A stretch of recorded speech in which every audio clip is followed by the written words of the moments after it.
আসসালামু আলাইকুম প্রিয় দেশবাসী। আমি বাংলাদেশের পক্ষে। আমি সংস্কারের পক্ষে। আমি জুলাইয়ের সনদের পক্ষে। আমি গণভোটের পক্ষে।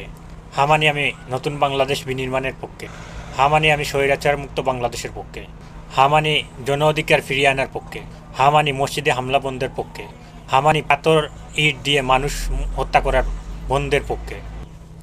দেশের সম্পদ লুটপাট করা বন্ধের পক্ষে। নিরপরাধ মানুষের রক্ত জড়ানো বন্ধের পক্ষে।